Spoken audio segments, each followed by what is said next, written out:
bienvenue à Fabienne Garche.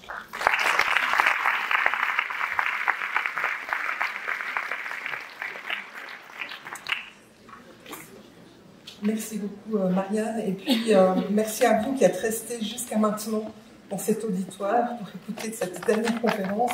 La journée a été dense, riche et intense, et je vais donc essayer de ne pas vous ennuyer pour cette dernière partie de la journée.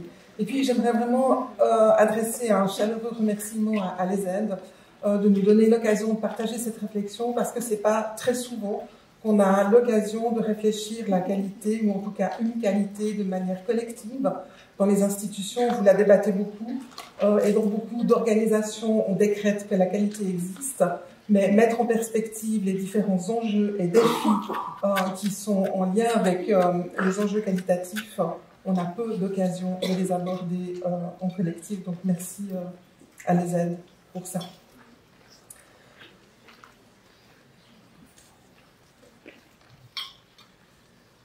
Cela a été dit, je travaille pour PEP, Partenaire Enfance et Pédagogie, qui est un service subventionné par la Fondation pour l'accueil de jour des enfants, qui a pour mission de favoriser et promouvoir la qualité de l'accueil. On est 9 personnes dans ce service. Je ne vais pas décrire toutes les prestations parce que mes collègues tiennent un stand à l'extérieur du théâtre, et vous pouvez obtenir des renseignements si vous ne connaissez pas bien le service. Et il y a aussi toutes les publications, et il y a aussi les documents qui vous sont transmis aujourd'hui sur ce qu'on appelle, nous, les balises d'une qualité d'accueil. Il n'y a pas que des prestations pédagogiques, il y a aussi des prestations qui s'adressent aux directions sur la gestion des organisations, mais aussi des conseils en matière administrative et financière. Vous dire que, voilà, vous le savez, le canton de Vaud s'est doté d'une loi en 2006, la loi sur l'accueil de jour des enfants, et l'article 1er de la loi nous annonce que cette loi a notamment pour but d'assurer la qualité de l'ensemble des milieux d'accueil des enfants préscolaires, parascolaires et familiales de jour. Alors quand on lit la loi, on voit très vite qu'il s'agit d'assurer la qualité de la manière dont on va organiser le dispositif et la manière dont on va le financer, et c'était déjà une grande première, et ça a permis, comme cela a été dit par la conseillère d'État ce matin, de développer un grand nombre de places sur le territoire cantonal. À la lecture de la loi, on voit assez vite aussi que la loi ne définit pas ce que c'est que la qualité pour les enfants dans ce dispositif, et on s'est dit à ce moment-là qu'on avait peut-être une carte à jouer pour y réfléchir, nous, de là où on est dans le dispositif. Et dans cette loi, il y avait aussi l'article 50 qui a permis à PEP et au CRED d'être subventionnés pour cette mission-là. Et en 2018, révision de la loi, et là, enfin, la loi annonce que, outre la garde des enfants, l'accueil collectif de jour a la responsabilité de mettre en œuvre des missions éducatives, sociales et préventives, bien sûr dans le respect de la responsabilité première des parents, mais dans un cadre qui favorise un accueil de qualité, avec aussi une mission qui favorise l'égalité des chances et l'intégration sociale des enfants. Donc cela a le mérite d'exister, et nous, quand on va dans les institutions avec mes collègues, on rappelle souvent cet article 3A de la loi qui nous donne une responsabilité. Et c'est peut-être là l'objet de mon intervention aujourd'hui, la qualité, luxe, nécessité ou responsabilité. Donc réfléchir à la notion de qualité, c'est quelque chose qui nous occupe depuis la création du service. Et en 2000, j'ai rencontré pour la première fois Florence Pirard ici à Lausanne dans une formation. Et c'est là que c'est peut-être introduite cette nouvelle notion pour nous que la qualité, elle ne peut pas être décrétée une fois pour toutes. La qualité, c'est un processus qui est participatif, qui est démocratique, qui engage différents partenaires, j'y reviendrai longuement plus tard, qui est dynamique et continue, et qui implique une révision régulière.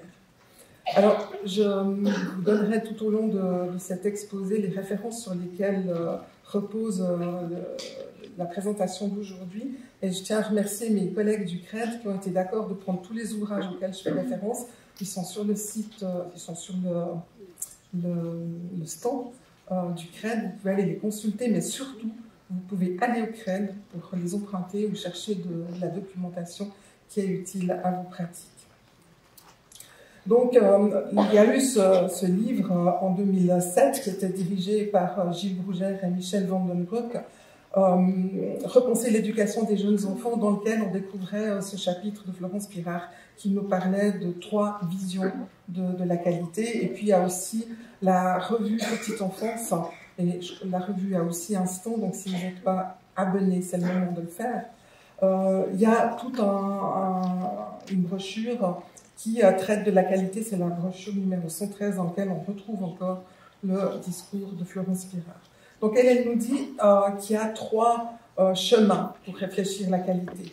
Il y a le chemin du normatif, c'est l'image du bon chemin, c'est la bonne pratique, c'est le dispositif qui dit la bonne pratique, c'est ça.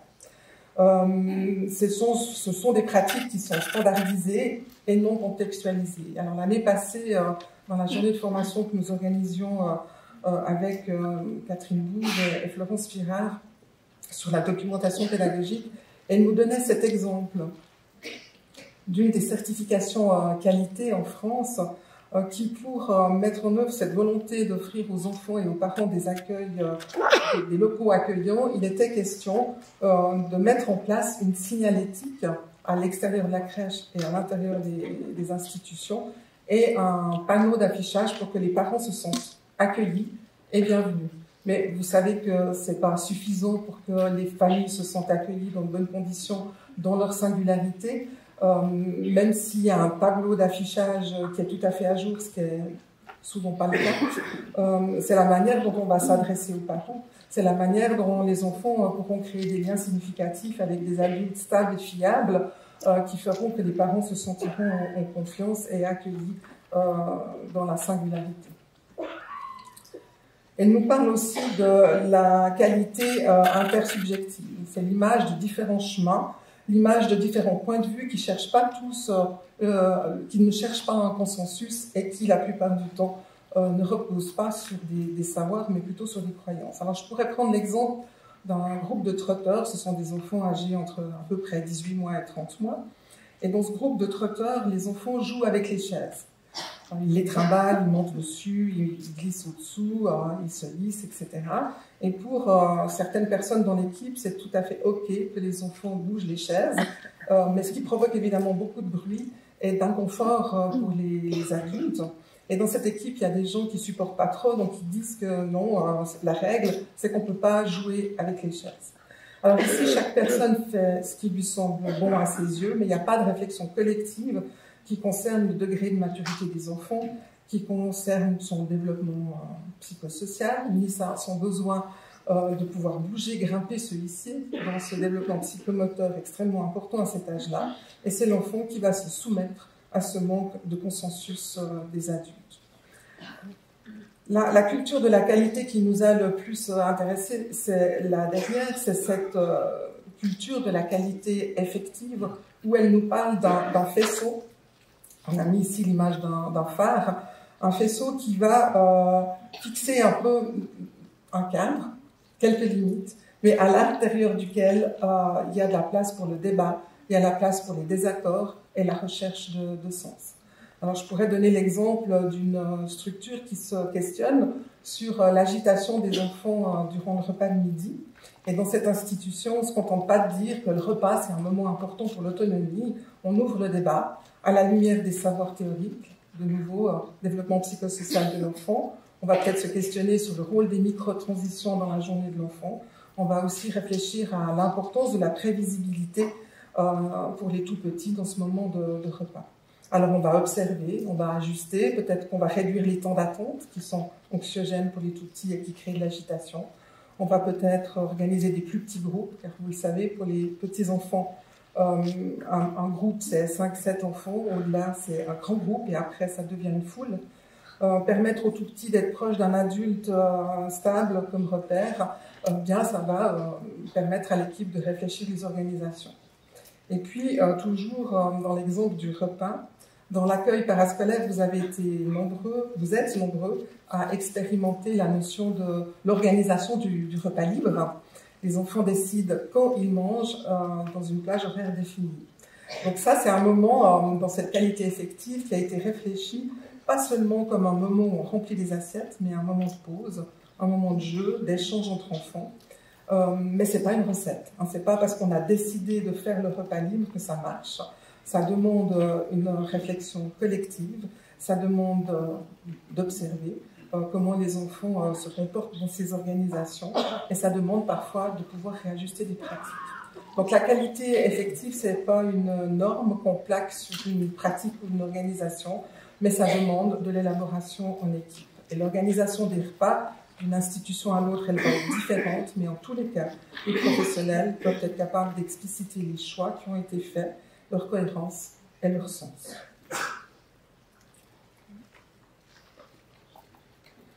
Mes collègues et moi, on s'est un peu questionnés sur ce que pourraient être les balises dans ce faisceau lumineux. Dans le préscolaire, alors c'est pas exhaustif, c'est juste des propositions qui ont été élaborées par mes collègues et moi. Une structure qui réfléchit des balises qualité, réfléchit à la sécurité physique des enfants, mais sans tomber dans les dérives sécuritaires qui empêchent les enfants de pouvoir prendre des initiatives et d'explorer en toute liberté. C'est répondre aux besoins de sécurité affective, aux besoins de continuité, de stabilité, qui permettent aux enfants de créer des liens significatifs avec les adultes qui s'occupent d'eux. C'est s'adapter au rythme des jeunes enfants et favoriser l'épanouissement de chacun d'entre eux. C'est aussi encourager et soutenir la découverte, l'initiative, l'autonomie et l'estime de soi des enfants. C'est élaborer des règles et des limites qui sont adaptées au niveau de maturité des enfants, et puis c'est prendre aussi en compte la capacité des enfants à participer à l'élaboration de ces règles. C'est favoriser l'égalité des chances des filles et des garçons, quelle que soit leur origine sociale, culturelle ou leurs besoins particuliers. C'est créer un partenariat avec les parents ou les personnes qui confient les enfants, et c'est permettre leur participation. C'est établir des liens avec l'environnement social, ça a été dit tout à l'heure, mais comment est-ce que le préscolaire travaille déjà avec le parascolaire du quartier, avec les associations du quartier ou du village, avec la ludothèque, la bibliothèque, etc. Et ce sont aussi des lieux qui travaillent dans une optique de promotion de la santé et de la prévention. On a fait le même exercice pour le parascolaire, mais je ne vous les lis pas tous. Par contre, j'ai mis cela en gras pour rappeler que les enfants d'âge scolaire doivent pouvoir évoluer dans des environnements où on prend en compte leur besoin d'appartenir à un collectif, l'apprentissage du vivre ensemble, un lieu où les enfants peuvent être impliqués. On a vu ce magnifique, comment ça s'appelle, le rap de la Bordeaux, ouais, le rappel, où les enfants peuvent élaborer des projets dans lesquels ils sont impliqués, permettre à l'enfant, je vais le dire. Et puis j'ai aussi mis ça en gras, non pas que dans le préscolaire c'est pas important, vous le savez, mais c'est vrai qu'on observe parfois que les enfants d'âge scolaire ont peu d'espace pour bouger, et puis si à la sortie de l'école ils se retrouvent dans des environnements proches du scolaire, les enfants font pas ce qu'ils ont à faire, c'est-à-dire se dépenser. Puis une de mes collègues et moi, on est engagés maintenant dans un projet à la ville de Lausanne. On travaille avec des éducateurs et des enseignants dans un collège où on réfléchit à l'aménagement ou à comment on se partage le préau. Et puis on a été écouter ici ou là des présentations à propos de l'aménagement des préaux, et on entend beaucoup que les enfants doivent se défouler. Alors, nous, on a envie de dire que les enfants, ils doivent se dépenser, et que se dépenser, ça ne veut pas dire se défouler. C'est du temps où les enfants jouent de manière extrêmement constructive, et puis les observations qu'on a déjà pu faire dans ce préau scolaire avec les enseignants, c'était absolument fascinant de voir que quand ils bougent, les enfants font des choses extrêmement intéressantes. Une autre référence qui a été très importante pour l'équipe de PEP, c'est la traduction de ce livre en français de Maurice d'Albert et Pence, Au-delà de la qualité dans l'accueil et l'éducation de la petite enfance, où ces trois auteurs nous permettent de réfléchir la qualité comme une notion subjective, une construction culturelle, politique, éthique, et non un simple indicateur. Alors, il nous propose de réfléchir la qualité de l'accueil, une qualité d'accueil, selon différents modèles. Alors, il peut y avoir ce modèle de la procédure, cette culture des labels qui provient des milieux de la production, ça a été dit ce matin, ces procédures qui tentent par l'uniformisation de standards de définir une qualité d'un produit, d'un bien ou d'un service, un discours majoritaire sur la qualité qui répond aux valeurs de la société actuelle qui prône souvent l'efficience, la compétition et le contrôle. Alors, aussi dire que si mes collègues et moi, on s'est beaucoup intéressés à cette notion de qualité, c'est parce que c'était aussi un moment où arrivait en Suisse romande en force certains labels qui nous faisaient craindre qu'on pouvait ici réfléchir la qualité avec une grille et des croix. Et on a été vraiment très inspirés par ces références pour essayer de la réfléchir différemment. Donc, quand je dis inspiré par des croix qu'on met sur un tableau, acquis par acquis, vous connaissez. Donc, on a plutôt été inspiré par ce que nous disent Moos-Dalberg et Pence, qu'il n'y a pas d'interprétation définitive de la qualité. Elle se construit dans un contexte qui est historique, social et culturel. C'est un processus qui rend possible des remises en question dans lesquelles il y a des désaccords, il y a la recherche de sens dans un contexte donné. Donc la qualité, de quoi est-ce qu'on parle? Vous l'avez compris, on a envie de parler du langage du faire-sens plutôt que de parler de rendement, de production, de normalisation. Et Pence, Moos et Dalberg nous invitent à la réfléchir dans la recherche de sens. Ce que nous disent ces trois auteurs, c'est qu'une façon de comprendre la qualité implique d'être à l'aise avec la diversité, avec la complexité, avec la prise en compte de la subjectivité et les perspectives multiples, qui permet d'agir en tant que professionnel apte à produire du sens plutôt qu'à simplement le refléter. Alors pour illustrer la pratique réflexive, cette capacité d'agir en tant que professionnel apte à produire du sens, je vous raconte trois petites histoires.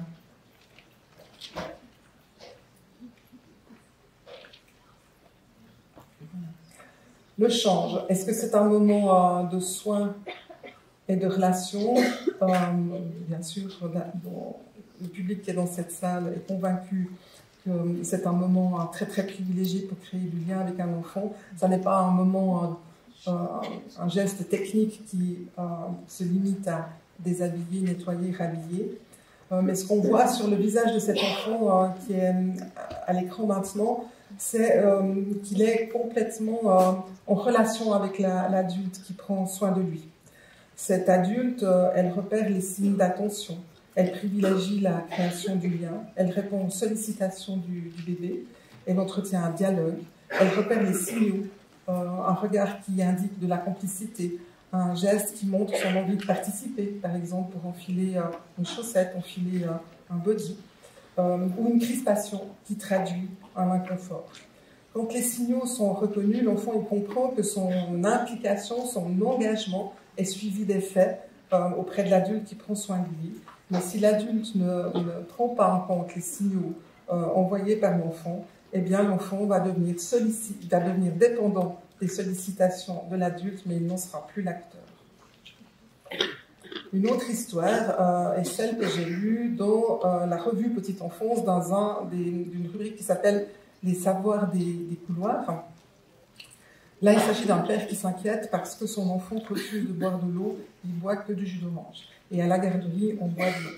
Alors, il explique à une éducatrice qu'il est inquiet. Et l'éducatrice, plutôt que d'argumenter sur des valeurs nutritives, elle dit j'entends votre inquiétude et je vais voir comment on peut faire pour que votre enfant ne se déshydrate pas. Alors, elle retourne auprès de ses collègues, elle transmet l'inquiétude de ce papa. Et cette équipe décide de s'informer sur les signes de déshydratation. Comment est-ce qu'on voit quand un enfant est déshydraté? Ensuite, elle décide d'organiser un atelier jus d'orange pressé main chaque semaine. Donc une manière de valoriser les goûts de cet enfant pour le jus d'orange, mais aussi d'offrir aux autres enfants la possibilité de déguster une fois par année du jus d'orange qu'ils auront pressé par eux-mêmes. Donc on revient vers le papa, on lui explique qu'on a on est capable de repérer les signes de déshydratation, qu'on va organiser ces ateliers jus d'orange. Et puis, si l'enfant refuse de boire de l'eau, on propose au papa de mettre une gourde de jus d'orange dans le casier. Alors l'équipe, elle dit dans ce couloir des savoirs que rapidement l'enfant il a bu de l'eau et que ça a pu poser de problème. Mais dans cette petite histoire, on voit que la réflexion elle a été collective. Il s'agissait de croiser la perspective du parent qui était inquiet, les besoins de l'enfant, mais sans renoncer aux valeurs et aux principes du projet institutionnel. Une démarche qui s'est construite dans le dialogue et pas dans une argumentation défensive. Et puis la troisième image, c'est un trajet d'école que j'ai accompagné il y a déjà un petit moment, où j'ai observé ce que les enfants faisaient sur le trajet de l'école, et puis j'ai beaucoup discuté avec eux sur ce qu'ils aimaient sur ce trajet de l'école. Alors vous voyez ici, par exemple, on voit un enfant qui va essayer d'escalader du mobilier urbain. On voit aussi une petite bordure qui sépare le trottoir de la zone herbeuse. Et là, les enfants, ils aiment marcher en équilibre pour aller à l'école. Ils aiment compter les voitures qui sont stationnées en dehors des cases. Ils aiment regarder les autocollants qui sont à l'arrière des carrosseries. Et il y a un enfant qui m'a expliqué que quand il y a beaucoup de taureaux qui sont collés au dos des carrosseries, ça veut dire que dans ce quartier, il doit y avoir beaucoup de personnes espagnoles. Ils aiment aussi, pendant les grandes manifestations sportives, ils m'ont montré qu'il y avait un immeuble avec plein de drapeaux. Là, il n'y en avait pas, mais ils me disaient que quand il y a l'euro, le mondial, ou des événements politiques aussi, il y a des drapeaux qui sont suspendus aux fenêtres et ça crée des dialogues avec les professionnels du parascolaire. Alors, toutes ces micro-aventures, elles peuvent être accompagnées parce qu'elles sont comprises comme des occasions d'apprentissage, mais on peut aussi les empêcher parce qu'on est pris par le temps. Il faut arriver à l'heure à l'école, arriver à l'heure au moment où le repas sera servi. Et l'équipe, elle est prise en tension entre ces deux dilemmes. Puis il y a aussi la sécurité, parce que c'était pas dans un quartier très très facile au niveau du déplacement. Et alors, elles ont décidé de mettre ça en discussion avec les enfants. Et de ce dialogue est née l'idée qu'il y a un groupe d'enfants qui partirait bien avant la sonnerie de l'école et un groupe d'enfants qui partirait au dernier moment. Et les enfants savent que si je décide aujourd'hui de partir au dernier moment, je dois marcher assez vite pour aller à l'école. Mais si je pars 20 minutes avant, alors j'ai du temps pour pouvoir découvrir mon environnement. Donc ici, on voit que la pratique réflexive, elle permet de reconnaître la diversité des désirs des enfants et d'inventer une organisation souple où les enfants peuvent participer à la décision. Aussi, une recommandation sur laquelle, des références sur lesquelles je vais passer assez vite parce que Michel, tu en as parlé ce matin. Ce sont les recommandations du Conseil de l'Union européenne parce que entre 2019 et 2022, la HETSL et PEP ont coordonné un projet qui s'appelle Triangle, qui nous a permis de voyager avec des professionnels d'institutions, avec des professionnels impliqués dans la gouvernance des institutions et avec des organismes de formation, avec des collègues belges, italiennes et françaises qui avaient la même composition. Et puis on a constitué aussi un groupe transnational et avec lequel on travaille toujours aujourd'hui. Et dans ce cadre-là, on avait décidé d'utiliser une référence commune qui était ces recommandations européennes. Je vais y passer rapidement. Ce que nous dit la Commission européenne, c'est qu'il y a 5 axes et beaucoup plus de recommandations sur les enjeux qualitatifs de l'accueil. Le premier axe, c'est l'accessibilité. Michel Van den Broek nous en a parlé ce matin. Des recommandations pour que les services soient abordables à toutes les familles et inclusifs. Il y a des recommandations sur le personnel avec des recommandations qui concernent un haut niveau de qualification des professionnels, mais aussi la formation continue, ça a été dit, des services d'accompagnement et des conditions de travail encourageantes qui permettent aux professionnels de rester et d'éviter ces turnovers qui sont vraiment totalement délétères à la qualité de l'accueil. Et puis il y a aussi le suivi et l'évaluation. Le suivi et l'évaluation, c'est pas seulement les cadres de référence qui fixent les taux d'encadrement et les normes, mais c'est aussi l'observation des données qui nous permettent de mettre en œuvre des politiques publiques.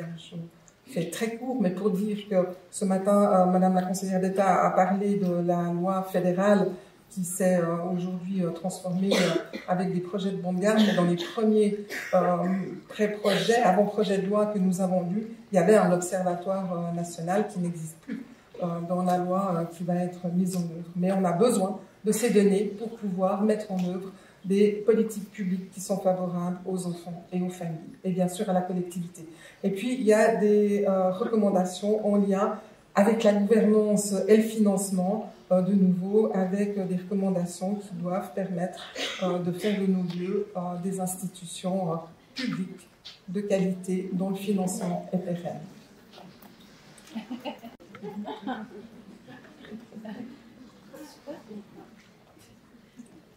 Et puis, le dernier axe, c'est le curriculum.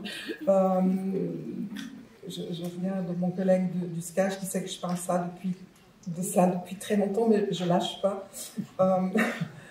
Tu en as aussi parlé, Michel, ce matin. On a besoin aussi d'avoir des orientations, non pas des projets pédagogiques d'État, mais un référentiel sur lequel on peut bâtir de la qualité. Et ce que nous dit le Conseil de l'Europe, c'est d'avoir un référentiel pour améliorer la qualité de l'accueil qui est offert aux enfants, à tous les enfants, et également à ceux qui ont des besoins spéciaux et à ceux qui sont vulnérables ou défavorisés.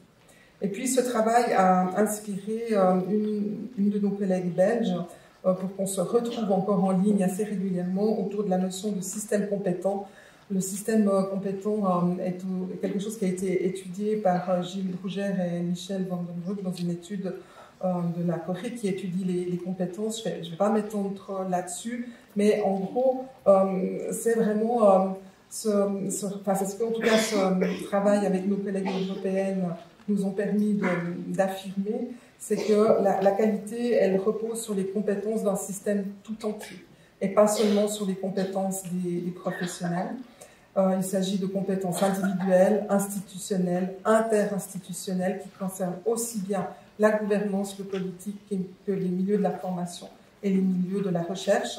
Et puis, on a réalisé une affiche qui vient d'être terminée, pas encore tout à fait définitive sur le plan graphique, mais on l'a mise sur notre stand, et tout à fait volontiers qu'on partagera le fruit de nos réflexions avec vous si vous le souhaitez.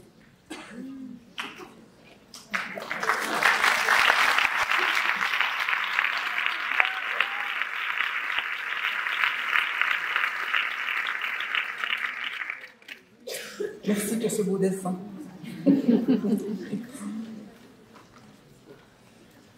Alors, juste très rapidement encore, il y a des références qui nous ont inspirés pour réfléchir une qualité d'accueil. C'est les rapports Petite Enfance Grand Défi de l'OCDE.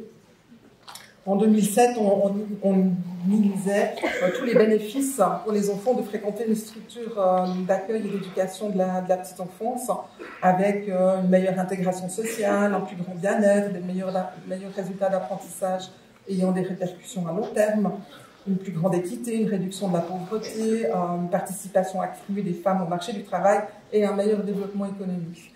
Mais en 2017, on nous dit que ce n'est pas le nombre d'années qui est passé dans une structure d'accueil et d'éducation de la petite enfance qui compte pour être un bon indicateur des performances futures. C'est la qualité de ce qui aura été offert aux enfants qui est déterminant. Et vous le savez qu'un déficit de qualité, non seulement il n'est pas favorable, mais il est même risqué pour les enfants. Et puis, en 2021, dans ce rapport Petite Enfance Grand Défi, l'OCDE nous dit que c'est une mission qui impose de grandes responsabilités, qui consiste non seulement à assurer l'accès aux services, mais en garantir la qualité. Donc la qualité, luxe ou nécessité, l'OCDE nous dit que c'est une responsabilité. Avec toutes ces recherches et les savoirs qui nourrissent nos réflexions, on a publié en 2012 cette première brochure « Interroger la qualité, penser les conditions favorables aux jeunes enfants » que je ne vais pas commenter maintenant parce que mes collègues vont animer demain un atelier où vous pourrez explorer, expérimenter l'outil qui est proposé là pour interroger les pratiques et mettre en débat différentes manières de réfléchir les pratiques au quotidien avec les enfants. Je vais vous dire aussi que si on a publié ce livre en 2012, c'était bien parce qu'arrivait en Suisse romande la volonté, qui nous venait plutôt de la Suisse allemande, de réfléchir la qualité avec des labels. Vous savez qu'il ne suffit pas d'avoir fourchette verte, même si je pense que c'est bien que les enfants mangent sainement, ni Youpla Bouge pour que ce qui est offert aux enfants dans les institutions soit de qualité. Et puis en 2022, on a publié ce livre pour plusieurs raisons. La première, c'est qu'en 2020, on a pu pendant quelques semaines aller dans les institutions et qu'on s'est mis au travail sur quelque chose qui nous occupait depuis un moment par rapport à cette notion d'encouragement précoce. Un terme qui nous venait aussi plutôt de la Suisse allemande, mais qui traduisait la volonté de mettre en place des mesures ou des programmes spécifiques pour des publics spécifiques. Une prestation pour les enfants allophones, une prestation pour les enfants qui ont des besoins particuliers, etc. Et nous, avec nos collègues de la revue Petite Enfance, on s'est dit, profitons de ce temps pour prendre position là-dessus. Et l'équipe de PEP a rédigé la partie pédagogique et l'équipe de la revue, la partie plutôt sociologique. Alors, je vous l'accorde, le titre, il est un peu provocateur, mais nous, ce qu'on a voulu montrer, c'est que si on réfléchit à un environnement de qualité pour tous les enfants, alors l'encouragement précoce peut être une donnée universelle. Alors, l'évaluation de la qualité, elle doit aussi se faire sur certains standards. Et dans notre canton, c'est le rôle du service cantonal de l'accueil de jour des enfants, qui a des cadres de référence, qui fixe des règles sur l'occupation des locaux, notamment pour la sécurité et le bien-être des enfants, les taux d'encadrement, les niveaux de qualification du personnel, etc. Et on a besoin de cette évaluation normative pour produire de la qualité. J'ai mis la taille des groupes avec un point d'interrogation. Ça a toujours été aussi un cheval de bataille pour nous. C'est que 7 bébés, non, 7 trotteurs, c'est un groupe quand on a 18 mois. 14, c'est un grand groupe. Mais 21 ou 28, c'est une foule, comme je disais tout à l'heure. Et puis bien sûr que dans cette évaluation du service cantonal de l'accueil de jour des enfants, les chargés d'évaluation font aussi des visites de surveillance qui portent sur les enjeux qualitatifs des pratiques, et cela est tout à fait nécessaire pour pouvoir réfléchir collectivement à la qualité. Et puis, nous, on est plutôt impliqués dans les institutions pour réfléchir avec les professionnels quelles sont les organisations, quels sont les environnements qui permettent aux enfants de mener les activités qui sont intéressantes pour eux, dans lesquelles ils vont apprendre de leurs expériences, des liens qu'ils entretiennent avec les enfants dans les groupes, etc. Quel type de relation on entretient avec les parents, etc. Et ça, c'est une évaluation qui doit se faire en équipe. Et j'aurais envie de dire aussi que le rôle des professionnels, et on les accompagne dans ce sens, c'est de réfléchir aux variables sur lesquelles on peut agir. Parce que souvent, on pourrait regretter que le temps de travail hors présence enfant, il n'est pas suffisant, que les taux d'encadrement sont ceci, cela. Et à certains endroits, je peux entendre ces remarques, bien évidemment. Mais au fond, ce 10% de temps de travail hors enfant, c'est important de réfléchir à quoi il sert et comment on s'en sert.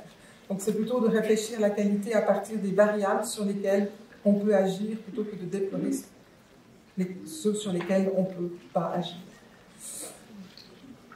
La qualité, luxe ou nécessité, vous l'aurez compris, nous on pense que c'est une responsabilité des milieux politiques, une responsabilité de la gouvernance, le canton, les communes, les réseaux, les directions, le personnel éducatif, les écoles professionnelles qui nous réunissent aujourd'hui. C'est un choix politique, c'est un choix politique et éthique.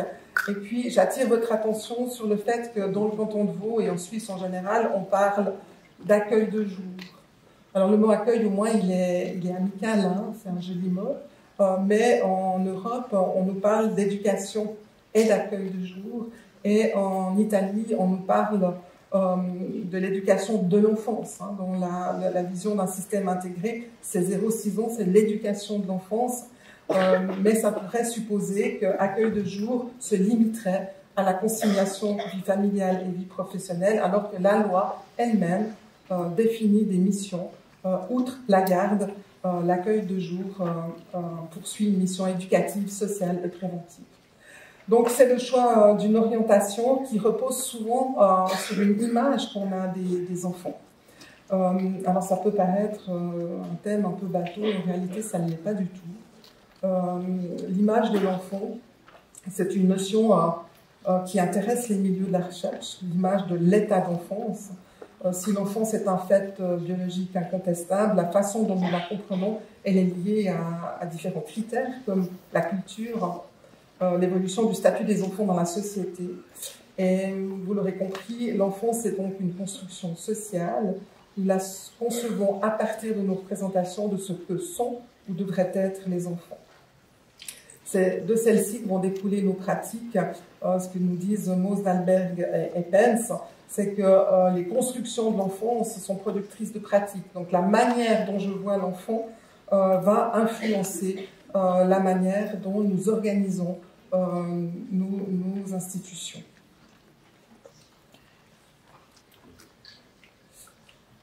L'image de l'enfant, elle nous vient en tout premier de Loris Malaguzzi, qui a été cité plusieurs fois aujourd'hui, qui nous parle de la vision d'un enfant compétent, riche, qui a de multiples potentialités, un citoyen qui a des droits. Et puis Analia Gallardini, avec laquelle nous avons beaucoup travaillé et que vous avez rencontré peut-être plusieurs fois dans les journées organisées par PEP, elle nous dit que l'idée d'un enfant, enfin, qu'à Pistoia, nous travaillons avec l'idée d'un enfant curieux, compétent, engagé, qui participe, qui a un rapport actif avec la réalité qui l'entoure, qui construit des compétences dans la vie quotidienne. Et quand on visite les institutions de l'enfance à Pistoia, on est très vite marqué, touché par les environnements qui sont mis à sa disposition, et on comprend très vite que dans ce lieu, ici sur l'image de gauche pour vous, le matériel qui est mis à la disposition des enfants, il n'a pas de fonction définitive, mais on sait qu'avec ce matériel, les enfants auront la possibilité de mettre en œuvre les multiples potentialités qui sont les leurs.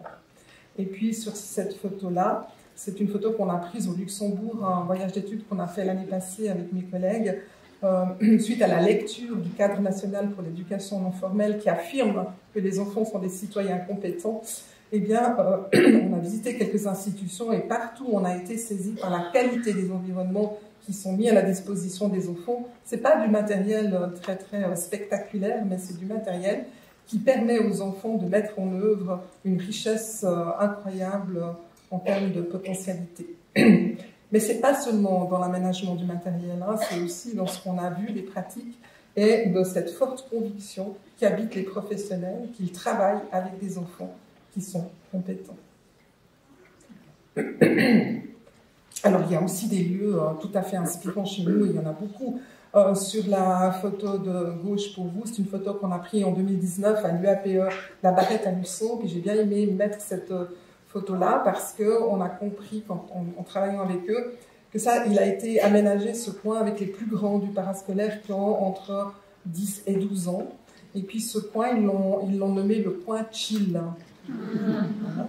Et sur la porte, c'est écrit, dans le coin chill, la règle pour les éducatrices, c'est de ne pas interrompre les conversations des enfants.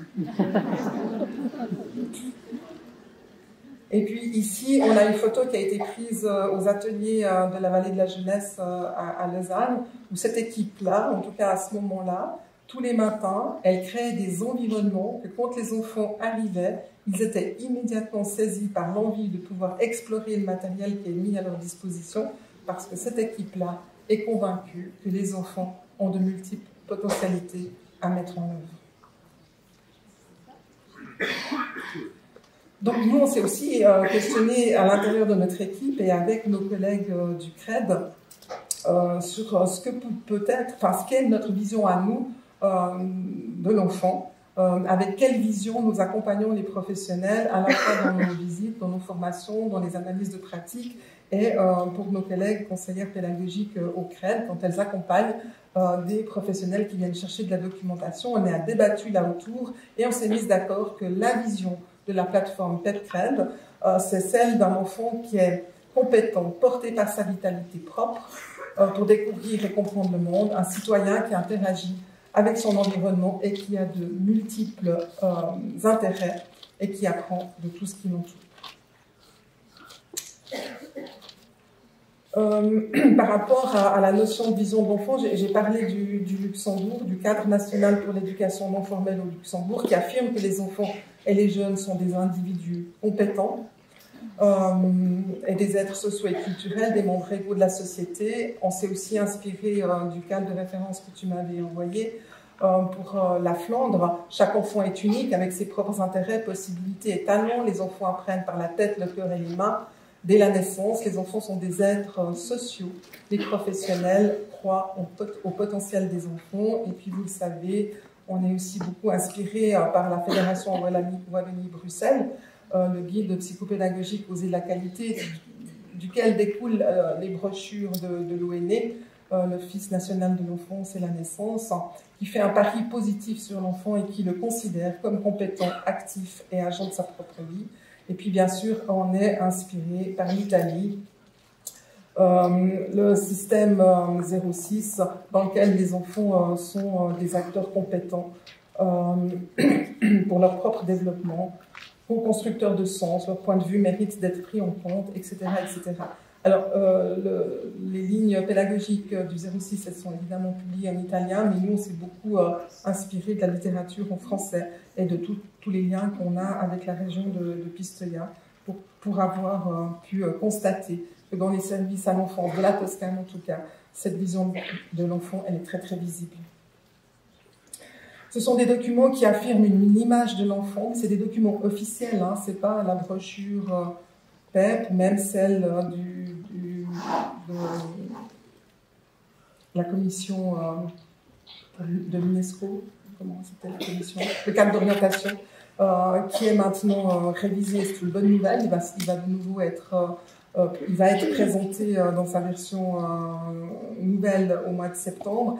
Mais là, ce sont des documents officiels. Ça veut dire qu'on dit qu'en Flandre, c'est comme ça. En Fédération Wallonie, c'est comme ça. Au Luxembourg et en Italie, c'est un cadre national. Donc une responsabilité à l'interne des institutions, avec des directeurs ou des directrices qui sont reconnus par leurs collègues comme des professionnels chevronnés dans le domaine de l'éducation, qui sont capables de porter un leadership, de porter une vision, une orientation, des valeurs, des principes ou des lignes directrices, mais qui sont capables aussi de partager ce leadership avec des équipes bien formées, du personnel éducatif réflexif, capable d'interroger ses pratiques, de s'engager dans la mise en œuvre de principes ou de lignes directrices vers une qualité d'accueil, mais qui sont aussi capables de travailler avec les professionnels du réseau socio-éducatif et avec les parents.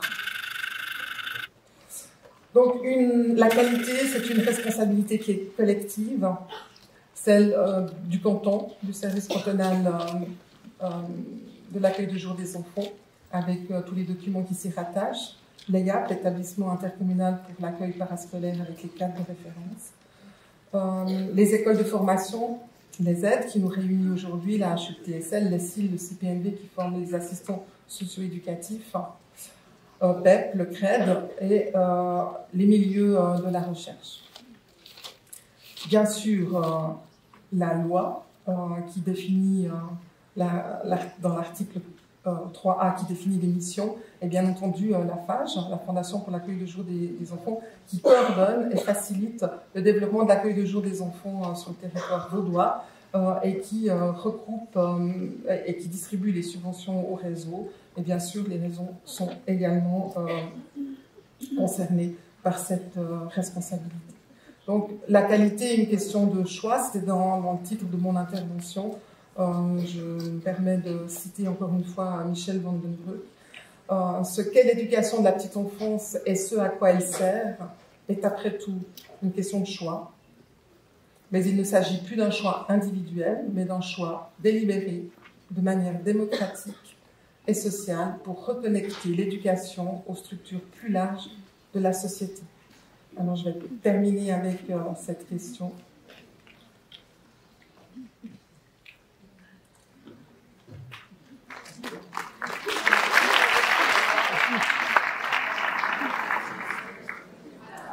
Voilà, c'était dommage de se priver de celle-là. Il y en a qui l'ont déjà entendu l'année passée dans la journée de formation sur la documentation, mais j'aimerais terminer avec ça. Et ensemble, un référentiel vaudois, un curriculum vaudois, un choix à faire.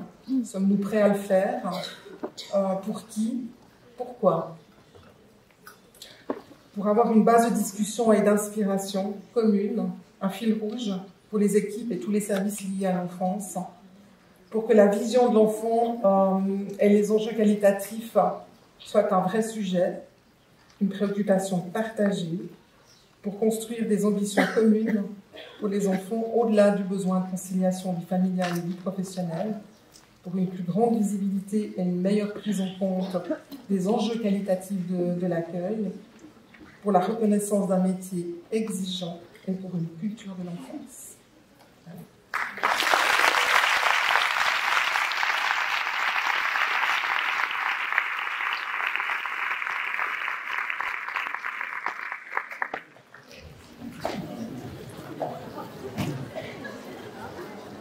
Merci Fabienne Guinchard. Alors, peut-être qu'il y a quelques questions, mais je vois qu'il y a des gens qui se lèvent. Peut-être partez pas tout de suite. S'il y a des personnes qui veulent poser une ou deux questions, il y a les micros qui se baladent.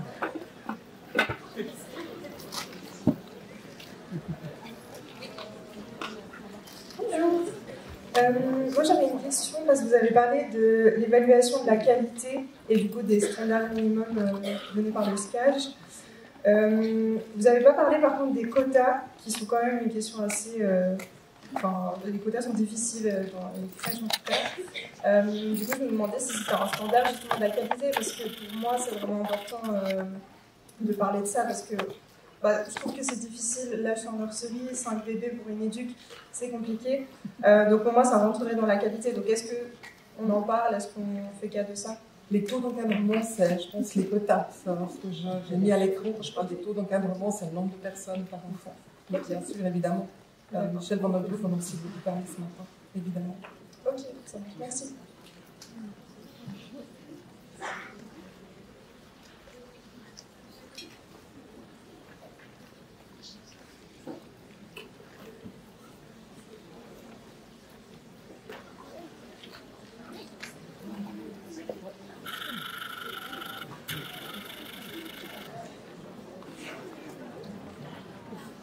Bonjour, ici à votre droite, si vous voulez regarder de mon côté. Bonjour. C'était pour savoir si vous recommanderiez à toutes les structures de prendre connaissance de la roue que vous avez dans le document justement interroger la qualité du PEP. Parce que j'avais déjà lu ce document auparavant et je trouve vraiment hyper intéressant d'avoir des pistes et des outils. Et je ne sais pas si peut-être vous voulez peut-être en étayer un peu plus. Je trouve que ça complémente vraiment beaucoup la thématique. Alors, il y a 6 ateliers demain que nous allons animer, mes collègues et moi. Et je n'en ai pas parlé aujourd'hui parce qu'on va y consacrer 1h30 demain dans les ateliers. Alors, évidemment qu'on ne peut que nous conseiller aux professionnels de l'utiliser. Ce n'est pas le seul outil, mais en tout cas de trouver des outils qui permettent d'interroger les pratiques et de mettre en débat différentes manières de la considérer. Oui. Merci. Bonsoir. Bonsoir. Quand on regarde, je reviens au taux d'encadrement des enfants, puis il y a quand on regarde ce qui est préconisé par le SCAGE au canton de Vaud, et dans beaucoup de cantons alémaniques, il y a parfois de grosses différences qui vont du simple au double. Comment vous expliquez cette différence d'encadrement pour les différents secteurs? Moi, je n'ai pas la compétence de répondre à ça. Ce que je peux dire, c'est que le système suisse fait que la compétence, elle est donnée au canton. Je regarde ici le représentant de SCAGE, mais l'ordonnance fédérale, elle donne la compétence. On m'entend plus?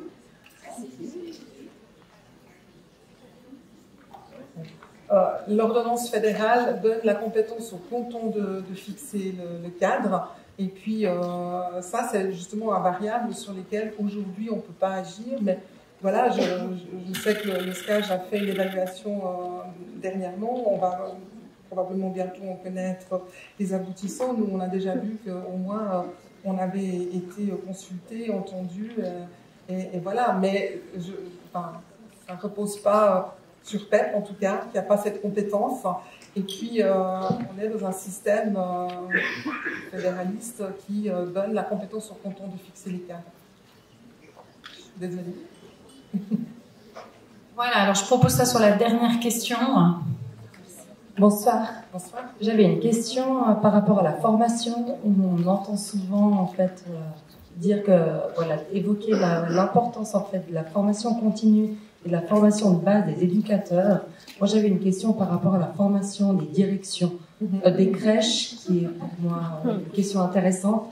Est-ce que le PEP justement propose un questionnement justement par rapport à cette formation et le lien avec la qualité? Bonne question.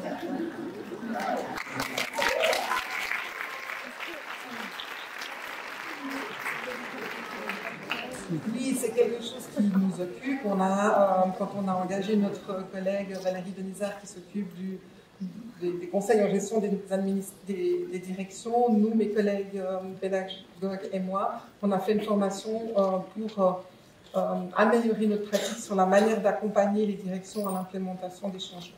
Et dans ce cadre-là, nous avons invité tous les partenaires qui s'occupent de distribuer des prestations pour les directions avec, il y avait la HETSL, il y avait le SCAGE, il y avait la FAGE, enfin, voilà, et puis on a été un peu tous d'accord qu'il fallait renforcer les prestations pour les directions et la formation. Mais seulement, alors moi je donne là que mon avis, hein. Je peux